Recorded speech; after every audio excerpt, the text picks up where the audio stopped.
Assalamualaikum guys. Kembali lagi di channel Ori Dwi Oktanur. Di video kali ini Ori akan membahas unsur intrinsik pada prosa fiksi yang Ori ambil, yaitu cerpen.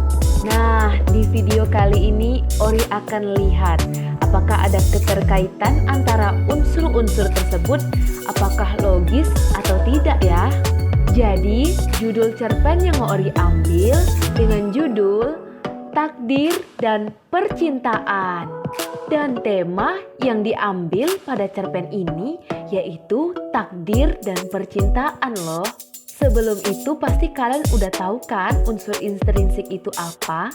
Unsur intrinsik yang terdiri dari alur, tema, penokohan, latar, dan amanat, dan sudut pandang, dan gaya bahasa. Jadi kali ini Ori akan mengkaji lebih dalam sebuah cerpen yang di dalamnya terdapat unsur intrinsik. Cerpen ini bertema tentang takdir dan percintaan. Akan Ori bacain ya guys. Jam dinding terus berputar. Gerimis semakin menjadi hujan. Sudah hampir 3 jam dan sekarang hampir mendekati waktu maghrib. Sika yang sejak pulang sekolah terus mengurung di dalam kamarnya. Kembali Sika melirik buku catatan kecilnya. Seraya buku catatan itu berkata, "Baca aku Sika." Namun sebaliknya, Sika melempar buku itu ke lantai. Karena kesal, ia berkata, "Aduh, susah banget sih masuk ke otak." Keluhnya karena belajarnya tidak bisa maksimal. Karena Sika merasa pusing dan lelah, akhirnya ia menyelonjorkan kaki di kasurnya dan mengambil posisi baring. Sembari berbaring, entah kenapa ia teringat dengan mantan kekasihnya.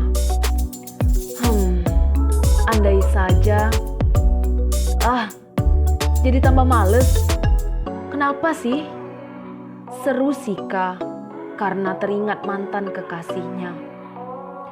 Sama seperti perempuan pada umumnya yang pernah merasakan jatuh cinta dan patah hati. Sika merasakan hal yang serupa.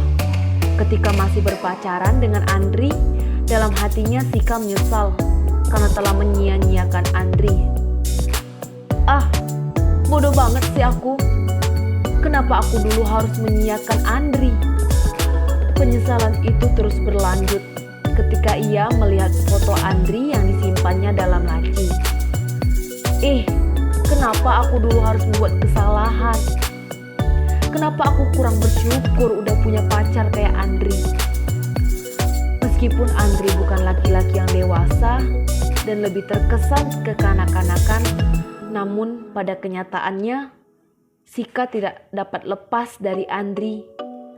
Pada saat Andri memberikan sepucuk surat kecil kepada Sika tentang perasaannya yang ingin putus, Sika tidak tahu lagi harus mengiyakan atau menolak pada saat itu.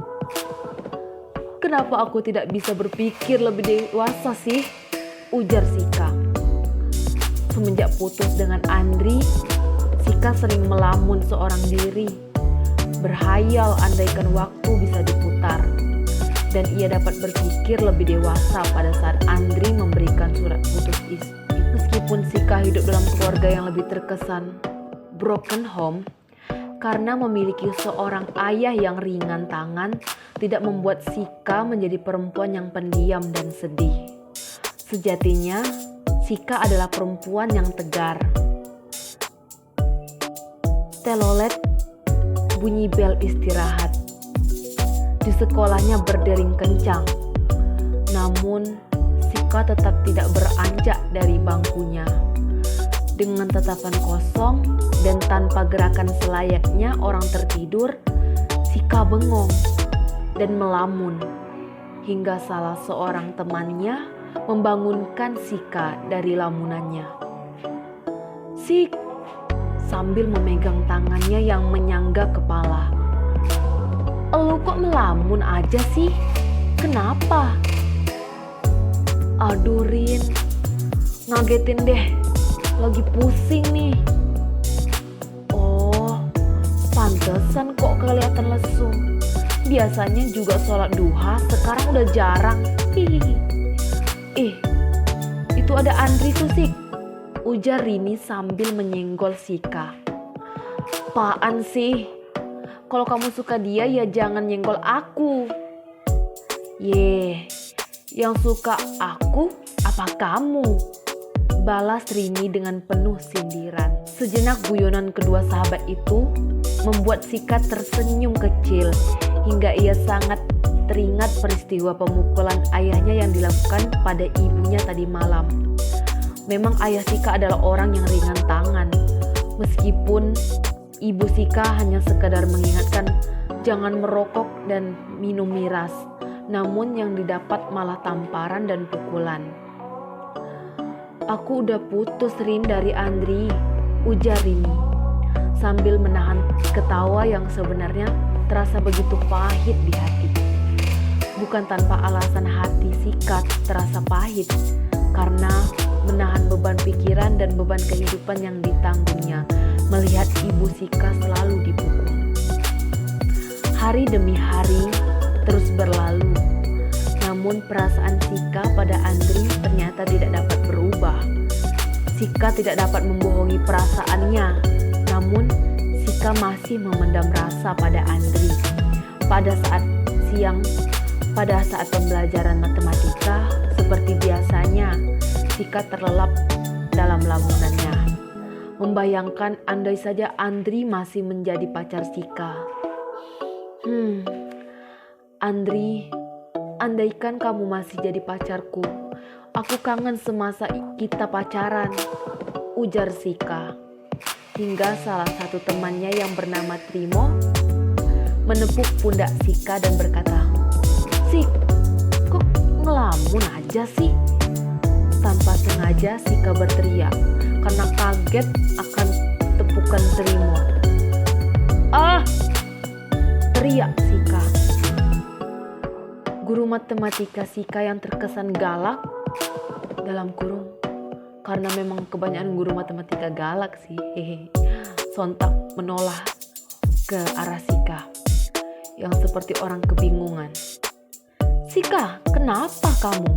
Ayo maju sini," ujar Bu Guru. Enggak kok Bu," balas Sika dengan wajah bingung dan memelas. Seisi kelas menahan rasa ingin ketawa karena jika mereka ketawa sudah pasti mereka akan jadi korban selanjutnya. Terdapat dua orang yang tidak tertawa.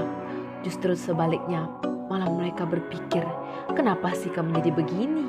Orang itu tidak lain dan tidak bukan adalah Rini dan Andri yang merupakan teman sekelas Sika. Kenapa ya sama Sika? Kok makin kesini makin buruk aja dia? Ujar Andri. Apa mungkin karena kita habis putus? Atau karena dia ada masalah? Di sisi lain, Bu Yuli selaku guru matematika memarahi Sika habis-habisan. Seperti orang yang habis makan cabai rawit 1000 biji. Muka Bu Yuli memerah karena menahan marah. "Kamu itu ya, kalau nggak niat ikut pelajaran saya, ya nggak usah ikut. Mengganggu temanmu yang lain aja, tahu nggak? Bikin susah aja," bentak Bu Yuli pada Sika. Tulilut, tulitmu, bunyi bel sekolah seperti suara es krim Campina itu menyelamatkan Rini dari amukan guru paling galak di sekolahnya. "Kamu ketua kelas, pimpin doa," perintah Bu Yuli. Karena merasa simpatik, akhirnya Andri menghampiri Sika dan menanyakan perihal permasalahan tadi siang di kelas. "Sik, sebenarnya kamu kenapa sih?" tanya Andri dengan perasaan yang berbunga-bunga karena sebenarnya Sika masih mencintai Andri menjawab, "Enggak kok, enggak apa-apa." Nah, itu merupakan cuplikan dari cerpen dengan tema takdir dan percintaan.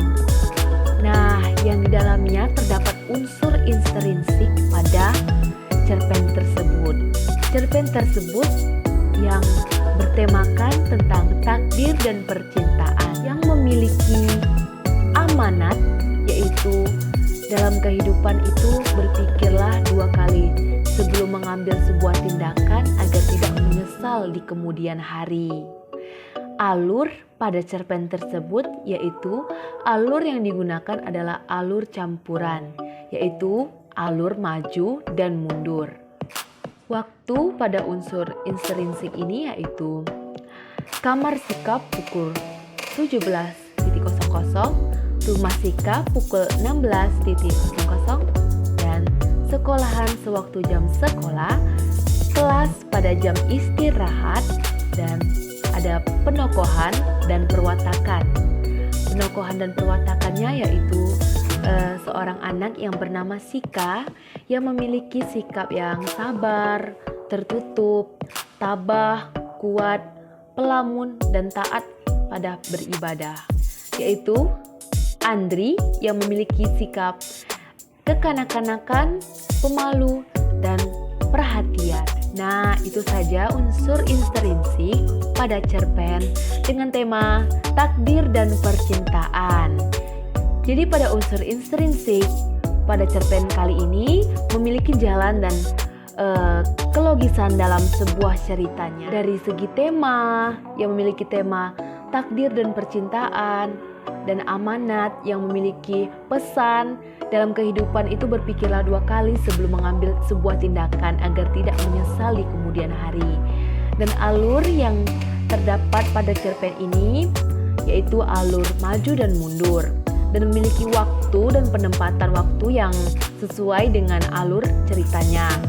Dan terdapat penokohan serta perwatakan yaitu Sika dan Andri. Baiklah, sekian yang dapat Ori sampaikan. Ori mohon maaf jika banyak kekurangan karena Ori juga masih belajar. Sekian dari Ori. Wassalamualaikum warahmatullahi wabarakatuh. See you next video. Bye-bye.